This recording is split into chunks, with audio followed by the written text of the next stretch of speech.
কিছু কিছু ঋতু আছে যা একেবারে ঢাকঢোল পিটিয়ে সাজ সাজ রবে আমাদের কাছে এসে ধরা দেয়। শীতকাল ঠিক এমনই একটা ঋতু। গাছেরা যেন গা ঝাঁকুনি দিয়ে ওঠে। বন, ঝাড়, জঙ্গল গমগম করে ঝরা পাতার মর্মর শব্দে।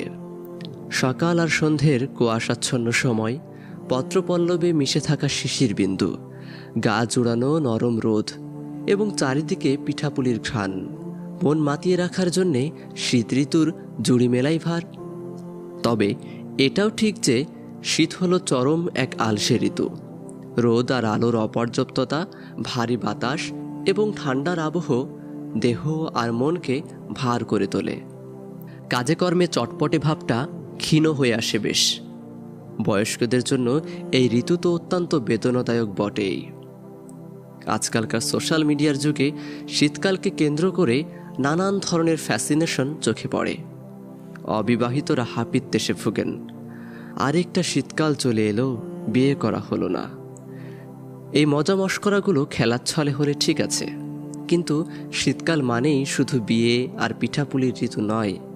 আমাদের সালাফ অর্থাৎ নেককার পূর্বসূরিদের জীবনে শীতকাল ছিল অত্যন্ত দামি একটা ঋতু। শীতকাল তাদের জীবনে বসন্তকাল হয়ে ধরা দিত। যুগ তো পাল্টেছে। এখন শীতকাল আসলে আমরা বিয়ের আলাপে মশগুল হই, পিঠাপুলির উৎসবে সামিল হই। শীতের দিনে সাজেক, সেন্ট মার্টিন, শিলিগুড়ি বা দার্জিলিং বেড়াতে যাওয়ার জোগাড় যন্ত্র করি। আমাদের পূর্বসূরিদের জীবনেও শীতকাল আসতো এবং সেই শীতকালে তারা আমগ্ন ডুবে থাকত আল্লাহ সুবহানাহু ওয়া তাআলার ইবাদতে। কারণ শীতকাল এমন একটা ঋতু যে ঋতুতে ইবাদত করা অত্যন্ত সহজ। শীতকালের দিনগুলো হয় খুবই সংক্ষিপ্ত। চোখের পলকে জোহর, জোহর থেকে আসর, আসর থেকে মাগরিব, আর মাগরিব থেকে ঈশা। অন্যদিকে শীতকালের রাতগুলো হয় সুদীর্ঘ। রাত 3টে ঘুম ভেঙে গেলে মনে হয় যেন সেই কবে থেকে ঘুমোচ্ছি।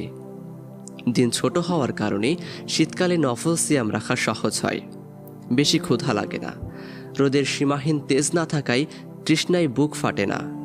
অন্যদিকে রাত বড় হওয়ায় পর্যাপ্ত ঘুমিয়ে নিয়ে শেষ রাতে উঠে তাহাজ্জুদ আদায় করা যায়। শীতকাল আসলে উবাইদ ইবনে উমাইর রাহিমাহুল্লাহ বলতেন, ওহে লোক সকল, তোমাদের ইবাদতের জন্য রাত এখন দীর্ঘ আর সিয়াম পালনের জন্য দিন এখন বড় সংক্ষিপ্ত। বেখেয়াল হইও না, সুযোগ লোফে নাও। খেয়াল করলে দেখবেন শীতকালে রাত 9টা বাজলে মনে হয় যেন কত গভীর রাত হয়ে গেছে, অথচ এই কদিন আগেও রাত 9টাকে আপনার কাছে সন্ধ্যা বলে মনে হতো। ঘড়ির কাঁটায় 11টা না বাজলে তো রাত নেমেছে বলে মনেই হতো না। আর এখন রাত 10টা মানেই নিঝুম রাত। আল্লাহ রাসূল সাল্লাল্লাহু আলাইহি ওয়াসাল্লামের সুন্নাহ হলো তিনি রাতের খাবার দ্রুত খেতেন। সন্ধ্যার দিকেই খেয়ে নিতেন যেটুকু খাওয়ার। এশার পরে খুব কম কথা বলতেন এবং দ্রুত ঘুমিয়ে পড়তেন। তাড়াতাড়ি খাওয়া আর তাড়াতাড়ি ঘুমানোর উপকারিতা হলো এই, মাঝরাত হতে হতেই আপনার শরীর হালকা হয়ে যাবে এবং খুব সহজেই বিছানা ছেড়ে উঠা যাবে। শীতকালে আমরা নবীজি সাল্লাল্লাহু আলাইহি ওয়াসাল্লামের এই অভ্যেসটা রপ্ত করতে পারি, তাড়াতাড়ি খাওয়া আর তাড়াতাড়ি ঘুমানো। ঈশার ঠিক আগে বা পরে খেয়ে নিয়ে যদি আমরা রাত 10টার মধ্যে ঘুমিয়ে যেতে পারি, 10টা থেকে যদি রাতের 4টা অবধিও ঘুমাই, তাহলে গুনে গুনে পাক্কা 6 ঘন্টা আমাদের ঘুম হবে। 6 ঘন্টা ঘুম একজন স্বাভাবিক মানুষের জন্য একেবারেই যথেষ্ট।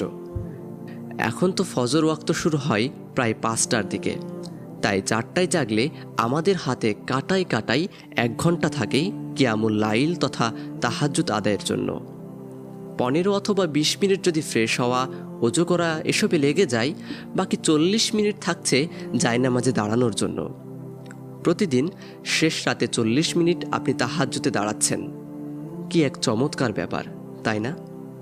শীতকালে যেহেতু রাত দীর্ঘ হয় এবং তাড়াতাড়ি ঘুমিয়ে পড়া সহজ হয় গ্রীষ্মকালের তুলনায়, ওদিকে ফজরও শুরু হয় বেশ দেরিতে, তাই শীতকালে তাহাজ্জুদের সালাত আদায় করা একদমই সহজ, যদি একটু আন্তরিকভাবে চেষ্টা করা হয়। শীতের দিনগুলো তুলনামূলক নাতি দীর্ঘ, অর্থাৎ ছোট হওয়ায় দিনের বেলা সিয়াম পালনে কোনো কষ্ট অনুভূত হয় না। যারা সিয়াম পালন করতে ইচ্ছুক তারা যদি রাত 4টায় জাগার বদলে 3:30টায় জাগেন, তাহলে সাহুর খেয়ে কিয়ামুল লাইলে দাঁড়ানোর জন্য পর্যাপ্ত সময় হাতে থাকবে। শীতের দিন এত দ্রুত চোখের পলকে কেটে যায় যে অনেক সময় আপনার খেয়ালও থাকবে না যে আপনি সিয়াম রেখেছেন। শীতকালে দিনের বেলা সিয়াম আর রাতের বেলা তাহাজ্জুদ আদায় অনেক সহজ হয়ে যায়। আল্লাহর যে সকল বান্দা সারা বছর ইবাদতে পিছিয়ে থাকে, তাদের জন্য চমৎকার সুযোগ নিয়ে আসে এই শীত ঋতু। আর তাছাড়া শীত ঋতুতেই গরিবদের সাহায্য সহযোগিতাও করার সুযোগ আসে ব্যাপকভাবে। আমাদের দেশের নানান জায়গায় শীতের তীব্রতায় কষ্ট পায় হাজারো মানুষ। একটা কম্বল, অল্প চাল ডাল হয়তো তাদের মুখে ফোটাতে পারে অনিন্দ হাসি।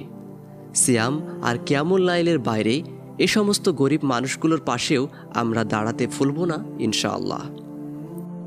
শীত হলো ইবাদতে মগ্ন হওয়ার ঋতু। এখন শীতকাল, ফ্যান্টাসি নয়, এই শীত হয়ে উঠুক রবের নৈকট্য হাসিলের অপূর্ব উপাখ্যান। আরিফ আজাদের বই পড়া এখন আরও সহজ সুকুন অ্যাপে।